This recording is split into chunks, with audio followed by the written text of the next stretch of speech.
오늘 역대하 10장 1절에서 11절 말씀을 통해서 어리석은 선택이라는 제목으로 말씀을 드리겠습니다.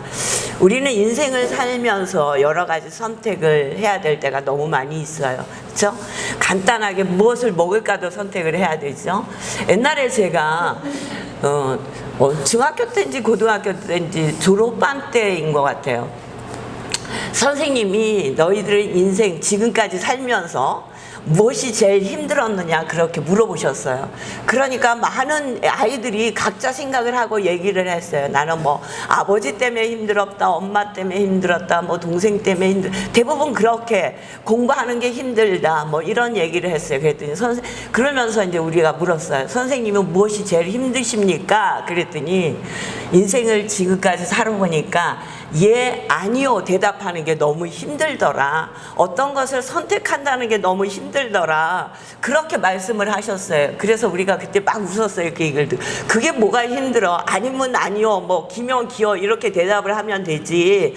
그게 뭐가 힘들어? 이렇게 생각을 했었어요. 근데 나이가 먹고 세상을 살다 보니 그 선생님의 말씀이 기억이 나는 거예요. 그래, 맞다. 어떤 것을 하나 선택한다는 것이 매우 힘들다. 그런 생각을 하게 됐어요. 우리가 지난주 화요일부터 금요일까지 저녁에 기도회를 했어요. 기도회를 하겠습니다. 이제 올 초마다 기도회를 하니까 이렇게 기도회를 하겠습니다. 광고를 냈고 그 광고가 나간 그 주에 큰 비가 와서 교회 안이 물난리가 나고 난리가 났어요. 다음 주 화요일부터 기도회를 하는데 계속해서 TV 그 뉴스에는 뭐라고 일기예보가 나오냐? 태풍이 오고 큰 비가 올 것입니다. 그래서 다 뒤져봐도 다 비가 오는 거예요. 이걸 어떻게 하지? 비가 와서 또 교회 안에 물이 차고 이쪽이 습하고 여기 비가 많이 오던 날 오다 보니까는 앞이 하나도 안 보이는 거야. 국지성 폭우가 쏟아지니까 깜빡이를 켜도 앞차가 잘 안 보이더라고요. 그리고 이쪽에 오다가 뭐 카페 같은 것이 생기면서 왜 이렇게 물이 많이 차느냐고 물어봤더니 하수도 그거 제대로 정비가 잘 안 돼 있대요. 막힌 하수도가 많이 있다는 거예요. 그러니까 막 물은 밑에서 차오지 차가 조금 높긴 한데 막 앞에서 쏟아붓지니까 올 수가 없는 거예요. 그러니까 지일이 되면서 걱정이 되는 거야. 이거 다음 주에는 더 비가 많이 온다는데 이거 기도회를 정말 해야 될까? 아니면 일주를 미뤄야 될까? 아니면 어차피 여름 한 주간 우리가 휴가를 쉬니까 요번 달에 쉬고 8월 달에 해야 될까? 막 고민이 되는 거예요.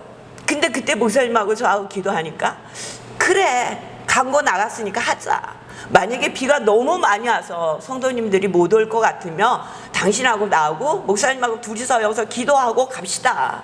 그렇게 하고 지난주 기도회를 했어요. 기도를 하면서 계속 날짜를 체크하는 거예요. 비가 오나 안 오나. 비가 오면 이 안에 습해서 저녁에 기도할 수 없어요. 너무 힘들어요. 한 3배는 힘들어. 이렇게 맑을 때 기도하는 거하고 이 안에 습해서 기도할 때하고 이 안에 온도가 약간 춥구나 느껴야 제가 이 앞에서 아무렇지 않아요. 그렇지 않으면 너무 힘든 거예요. 기도할 수가 없어요. 숨을 쉴 수가 없어요. 그러니까 고민을 한 거예요. 그리고 한다 그랬으니까 합시다. 그리고 선택을 한 거예요. 그런데 일주일 동안 계속 날짜를 체크하면은 다 비가 오는 거예요. 꼭 우리 예배 드리러 오는 시간에서부터 와서 예배 드리고 날 때까지 비가 오는 거예요. 저녁 때. 야, 그런데 할 수 없지 뭐. 하자. 그리고 했는데 한 번도 비가 오지 않았어요. 하나님 은혜였어요. 그 시간을 피해서 비가 왔어요. 오기는 왔는데 우리가 교회 올 시간을 피하고 우리가 예배 드릴 때 어려움 없도록 이 교회 안에서 예배 드리는데 한 번도 스키가 차거나 물 때문에 어려움 없도록 일주일 동안 정말 하나님 앞에 감사하며 기도했어요. 그러면서 그때 하나님이 주시는 말씀이 지난 일주일 동안 저희들에게 주신 말씀이 뭐냐면 여호와만 의지하라. 그리고 나한테 껴 기도하라. 왜냐하면 여호와는 내 편이기 때문이다. 그 말씀 시편의 말씀을 저희들에게 허락해 주셨고 우리는 그 말씀 가지고 지난 기도회 동안 은혜를 나눴어요. 얼마나 감사한지 모르겠더라고요. 선한 선택을 할 수 있도록 인도하신 하나님의 은혜가 감사했어요. 그리고 또 오늘 이렇게 이 말씀을 통해서 우리가 인생 살아가면서 많은 것을 선택할 때 우리의 뜻대로 하는 것이 아니라 하나님 앞에 기도하며 선택하는 저와 여러분이 되시기를 주의 이름으로 축원합니다. 역대상하를 보며 다윗의 큰 죄와 솔로몬이 잘못된 부분에 대해서 기록하지 않고 있습니다. 역대기는 우리가 선지자적 관점에서 썼다 그랬어요. 그들의 죄를 통해서 왜 하나님이 이렇게 너희들을 벌할 수밖에 없는지를 그들에게 교육하시는 거예요. 그러니까 낱낱이 다윗의 죄도 낱낱이 빼놓지 않고 기록했어요. 근데 역대상하 어디를 봐도 다윗의 큰 죄, 우리가 알고 있는 죄에 대해서 이야기하지 않습니다. 그것은 뭐예요? 우리아를 죽인 죄, 밧세바를 간음한 죄. 근데 역대상하에는 기록하지 않아요. 역대상에서 다윗의 이야기를 기록하면서 이것을 기록하지 않았다는 거예요. 제사장적 관점에서 이 성경을 썼고 그들에게 하나님께서 너희와 함께 하시고 그 하나님은 너희와 영원토록 같이 갈 것이다. 그것은 다윗을 통해서 내가 약속하지 않았느냐? 그들에게 말씀하시는 거예요. 그래서 다윗의 죄뿐만이 아니라 솔로몬의 죄도 쓰지 않아요. 열왕기상 12장에 보면은 솔로몬의 죄가 낱낱이 드러나는 것을 볼 수 있어요. 하나님은 다른 민족과 통혼하지 말라고 했는데 그는 많은 이방 여인들과 결혼을 합니다. 그래서 후궁이 700이요 첩이 300이라 그랬어요. 1000명의 부인을 거느리고 살았단 말이에요. 그 중에 많은 여인들이 거의 다가 이방 여인이었어요. 솔로몬이 나이가 먹고 좀 지혜가 없어지니까 그 여인들이 자기가 가져온 신들을 섬기게 하는 거야. 그러니까 그들 앞에, 그 신들 앞에 가서 솔로몬이 그 여인들과 함께 제사를 지내요. 보통 시돈의 아스타로스에게 제사를 지내요. 암몬의 밀곰, 모압의 그모스, 암몬의 몰락이라는 신 앞에 가서 제사를 지내는 거예요. 이방 신전에 가서 제사를 지내요. 그것만 한 것이 아니라 자기 아들을 불에 태우는 밀곰 앞에 가서도 제사를 지냈다는 거예요. 그렇게 타락한 솔로몬의 모습을 기록하지 않습니다. 근데 솔로몬은 하나님 앞에 자기가 하고 싶은 대로 선택을 했기 때문에 이방 여인을 자기 부인으로 맞아들이고 그 이방 여인들이 갖고 왔던 이방 신에 가서 제사를 드리는 오류를 범하게 되었다는 거예요. 솔로몬은 처음부터 이러지 않았어요. 처음에는 우리가 너무너무 잘 알잖아요. 하나님 앞에 나는 어린아이입니다. 아무것도 할 수 없습니다. 그 하나님 앞에 기도하면서 지혜와 지식을 구하잖아요. 천번제를 드렸다는 거예요. 가장 큰 제사를 드렸다는 거예요. 하나님 앞에 온 마음을 다해서 모든 제물을 드리고 천번제를 드렸다는 거예요. 1000번의 제사를 드린 것이 아니라 한 번에 1000번의 제물을 드렸다는 거예요. 그렇게 하고 하나님 앞에 기도할 때 하나님께서 뭐라고 말씀하십니까? 내가 내게 무엇을 주랴? 그렇게 하니까 솔로몬이 구하잖아요. 저에게 지혜와 지식을 주시옵소서. 그러니까 하나님이 그에게 뭐라 그래요? 지혜도 주시고 지식도 주시고 부도 주시고 재물도 주시고 영광도 주셨어요. 하나님이 주신 지혜로 백성들을 잘 다스릴 수 있었단 말이에요. 그 지혜로 성전도 건축하고 왕궁도 지었어요. 국고성도 지었어요. 병거성도 지었어요. 많은 건축물들을 지었어요. 그리고 솔로몬 왕 때는 모든 것을 금으로 만들었었고 은을 귀하게 여기지 않았다 그랬어요. 그러니까 모든 것이 풍족했다는 거예요. 하나님이 부와 재물과 영광을 주시겠다고 하신 말씀을 솔로몬은 다 누리고 살았어요. 근데 늙었을 때, 나이가 먹었을 때 이 여인들의 말을 듣고 이방 신상에 가서 제사하는 잘못된 선택을 하는 거예요. 그 모습을 보고 자란 아들 르호보암이 왕이 됩니다. 르호보암이 오늘 본문에 보면은 선택의 기로에 서 있는 거예요. 지혜로운 선택을 할 것인가, 어리석은 선택을 할 것인가. 근데 우리가 너무도 잘 알고 있지만 르호보암은 어리석은 선택을 택하는 거예요. 오늘 본문 말씀을 보시겠습니다. 르호보암이 세겜으로 갔으니 이는 온 이스라엘이 그를 왕으로 삼고자 하여 세겜에 이르렀음이더라. 느밧의 아들 여로보암이 전에 솔로몬 왕의 낯을 피하여 애굽으로 도망하여 있었더니 이 일을 듣고 여로보암이 애굽에서부터 돌아오매 무리가 사람을 보내어 그를 불렀더라. 여로보암과 온 이스라엘이 와서 르호보암에게 말하여 이르되 왕의 아버지께서 우리의 멍에를 무겁게 하였으나 왕은 이제 왕의 아버지께서 우리에게 시킨 고역과 매운 무거운 멍에를 가볍게 하소서. 그리하시면 우리가 왕을 섬기겠나이다. 그 얘기를 들은 르호보암이 그들에게 대답을 합니다. 3일 후에 다시 내게로 오라고 백성들을 돌려보냅니다. 르호보암에게 이스라엘에 있던 지파들이 와서 이야기를 하는 거예요. 솔로몬 시대에 솔로몬은 정말 은을 귀하게 여기지 않을 정도로 풍족하게 살았지만 백성들은 힘들고 고달팠다는 거예요. 왜냐하면 많은 건축물을 지으니까 백성들을 노역을 시킨 거예요. 세금을 많이 걷어들인 거예요. 근데 그 누구도 솔로몬 앞에 가서 너무 힘들다, 고통스럽다 얘기하지 못한 거예요. 솔로몬은 그렇게 자기가 누리고 있는 것을 백성에게 나누지 않았어요. 유다 백성, 유다 지파를 중심으로 해서 그 유다 지파에게는 많은 좀 혜택이 갔지만 다른 지파에게는 그 혜택을 주지 않았어요. 그래서 솔로몬이 죽고 르호보암이 왕이 되니까 그 이스라엘의 10지파 중에 대표적인 사람이 여로보암이에요. 여로보암이 애굽에 솔로몬 왕 때 애굽으로 도망갔다가 솔로몬 왕이 죽었다는 얘기를 듣고 돌아오는 거예요. 그를 중심으로 해서 르호보암 왕에게 찾아온 거예요. 그러면서 뭐라고 얘기해요? 왕이여, 우리들의 얘기를 좀 들어주십시오. 우리들이 그동안 너무 힘들었습니다. 솔로몬 왕께서 시키신 고역과 또 그 멍에가 우리에게 너무너무 힘들었습니다. 그러니까 이제는 우리에게 좀 평안함을 주십시오. 그렇게 하면 우리가 왕을 따르겠나이다. 이렇게 얘기를 하는 거예요. 그러니까는 르호보암이 3일 후에 다시 와라 이렇게 얘기를 해요. 6절에 보니까 르호보암 왕이 그 문제를 가지고 솔로몬 앞에서 솔로몬을 모셨던 올로들과 의논을 합니다.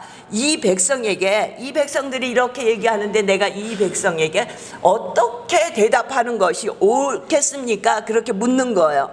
그러니까 이 백성들에게 어떻게 대답할 것을 공고하겠느냐 하니 그들이 대답하여 이르되 왕이 만일 이 백성을 후대하여 기쁘게 하고 선한 말을 하시며 그들이 영원히 왕의 종이 되리이다. 그들이 원하는 것을 좀 들어주십시오. 그들의 고역을 좀 내려놓게 하시고 세금을 감면해 주십시오. 그런 것이 백성들이 평안한 길입니다. 그러면 왕도 편안해질 것입니다. 그렇게 얘기해요. 그리고 또 한 무리에게 묻는 거예요. 자기들과 함께 자란 젊은 신하들에게 의논을 하는 거예요. 그랬더니 그들은 뭐라고 얘기를 하느냐면은 10절에 함께 자라난 젊은 신하들이 왕께 말하여 이르되 이 백성들이 왕께 아뢰기를 왕의 아버지께서 우리의 멍에를 무겁게 하였으나 왕은 우리를 위하여 가볍게 하라 하였은즉 왕은 대답하시기를 내 새끼손가락이 내 아버지의 허리보다 굵으니 내 아버지가 너희에게 무거운 멍에를 매게 하였으나 이제 나는 너희의 멍에를 더욱 무겁게 할지라. 내 아버지는 가죽 채찍으로 너희를 치셨으나 나는 정갈 채찍으로 하리라 하소서 하더라.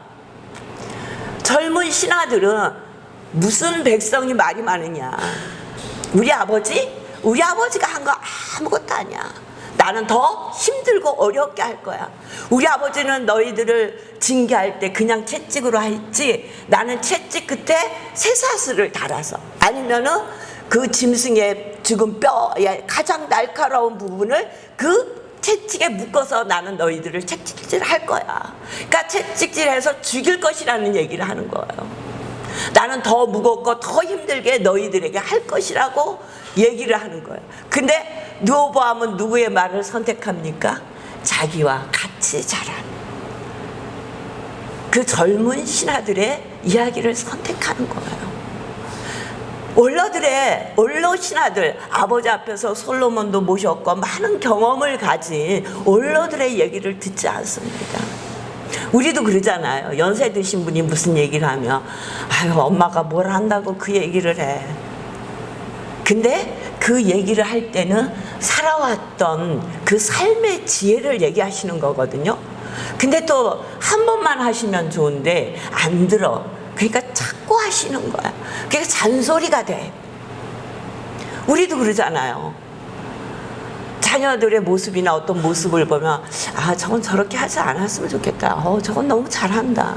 그게 뭐예요? 우리가 걔네들보다 많이 배워서 그 생각이 드는 게 아니라 지금까지 살아온 경험에 의해서 그 마음이 드는 거예요. 그렇죠? 그러니까 솔로몬 때부터 솔로몬을 모시고 살았던 원로들이 얼마나 많은 것을 보고 알고 느꼈고 경험했겠어요. 그러니까 솔로몬 왕 때 백성들이 힘 좀 더 알았을 것이고 그것을 좀 편하게 해줬으면 좋겠다라는 마음이 있었지만 감히 왕에게 이야기하지 못했었던 거예요. 근데 르호보암이 물으니까 이 신하들은 자기들이 가지고 있던 지혜를 얘기를 해준 거예요. 근데 르호보암은 그 신하들의 얘기를 경험이 많고 경륜이 있고 모든 것을 볼 수 있는 원로들의 얘기를 듣지 않아요. 자기와 기분이 맞고 성격이 맞고 자기가 지금 너무너무 좋은 그 젊은 신하들의 얘기를 듣고 백성들에게 이야기를 한 것입니다. 잘못된 선택, 어리석은 선택을 르호보암이 한 것이에요. 우리도 잘못된 선택을 할 수 있어요. 때로는 우리의 마음대로 선택해요. 하나님의 말씀은 분명히 이것이 아닌 것 같은데 우리의 마음대로 선택할 때가 있다는 거예요. 그러면 그것을 깨닫고 빨리 돌아서면 돼. 근데 돌아설 때 어떤 마음이 드냐면 내 자존심이 걸리는 거야. 내 마음이 허락지 않을 때가 너무 많이 있는 거예요. 근데 정말 믿음이 있고 하나님 앞에 사는 사람은 나를 내려놓지 않은 거예요. 십자가 밑에. 그렇죠? 나의 모습을 내려놓을 수 있어야 돼요. 응? 우리가 기도회 하면서도 가끔 우리는 요셉의 모습을 보잖아요. 요셉의 모습을 보면 요셉이 얼마나 힘들었겠어요. 형들이 자기를 팔았어. 애굽의 노예로 팔았어요. 물건이 돼버린 거야. 한 아들, 귀한 아들로 살다가 하루아침에 형들의 배반으로 인해서 물건이 되어버린 거예요. 그때 노예는 물건이었어요. 죽어도 상관하지 않았어요. 죽어도 누구도 책임질 필요가 없었어. 쓰다가 못 쓰게 되면 버려도 할 수 없었어. 그런 물건으로 살아가는 거예요. 그런데 성경은 뭐라고 말씀하시냐면 하나님이 그와 함께 하시니 그가 형통하였더라. 하나님이 그와 함께 하시니 그가 형통하였더라. 그러니까 그는 판단을 한 거예요. 가장 판단하기 어렵고 힘들 때 하나님과 함께 하겠다는 판단을 한 거예요. 선한 판단을 한 거예요. 그러니까 하나님이 요셉과 함께 하심으로 요셉이 형통한 자가 되었더라. 그리고 애굽의 총리가 되잖아요. 자기 형제들이 먹을 것이 없어서 애굽의 총리 앞에 무릎 꿇잖아요. 그 나중에 아버지가 요셉인지 알고 나중에 같이 지내다가 아버지가 죽을 때 이 형들이 염려하잖아요. 지금까지는 아버지가 살아계셨으니까 우리를 봐줬지만 이제 아버지도 돌아가셨으니 요셉이 우리를 가만두지 않을 거야. 왜? 자기들의 진 죄를 알기 때문에. 근데 요셉은 그들에게 염려하지 말라 그러잖아요. 내가 어떻게 하나님을 대신해서 악을 선으로 갚지 않을 수 있냐고 얘기하잖아요. 그래서 그 말씀을 통해서 악을 선용하시는 하나님. 창세기 50장. 바른 선택을 하는 거예요. 지혜로운 선택을 하는 거예요. 용서할 걸 용서하고 넘어갈 걸 넘어가고 그것은 하나님 말씀 안에서 할 수 있다는 거죠. 그렇기 때문에 요셉이 늘 하나님과 함께 하심으로 하나님이 그에게 형통하였더라. 지난주 기도회 때 제가 여호와가 내 편이시다. 118편 시편 118편에 보면 여호와가 내 편이라 그랬어요. 여호와가 내 편이라는 것이 무슨 뜻이에요? 요셉과 같이 하나님이 힘들고 억울하고 고통스러울 때도 함께 하시지만 그를 하나님이 함께 하셔서 애굽의 총리로 세우시고 그 가족을 다 살리는 놀라운 일을 행함에도 하나님의 영광을 드러내는 거라는 거예요. 이게 바른 선택이라는 거예요. 근데 르호보암은 어리석은 선택을 함으로 인해서 그들이 각자의 길을 가게 됩니다. 19절 보세요. 19절 우리 함께 봉독합니다. 시작. 이에 이스라엘이 다윗의 집을 배반하여 오늘날까지 이르니라. 이 일로 인해서 이스라엘이 북이스라엘과 남유다로 갈리는 거예요. 르호보암 때 이 사건을 통해서 갈리는 거예요. 그래서 여로보암이 북이스라엘 10지파를 다스리게 되고 남유다의 르호보암이 베냐민과 함께 2지파만 남아서 작은 지파가 돼서 나라가 나뉘는 역사가 나타나는 거예요. 응? 우리의 한 번의 선택이 조금이라도 더 르호보암이 지혜롭게 선택을 했다면 하나님께서 르호보암 시대에 통일로 그냥 통일왕국 시대로 지나갔을 거예요. 솔로몬의 죄 때문에 하나님께서 말씀하시긴 했지만 하나님이 르호보암이 악한 마음 먹을 때 그냥 내버려 두신 거예요. 악한 길을 선택하게, 어리석음을 선택하게 그냥 내버려 두셨다는 거예요. 하나님이 이스라엘 백성을 출애굽시키실 때 바로의 강팍한 마음을 그대로 두셨더라. 그렇죠?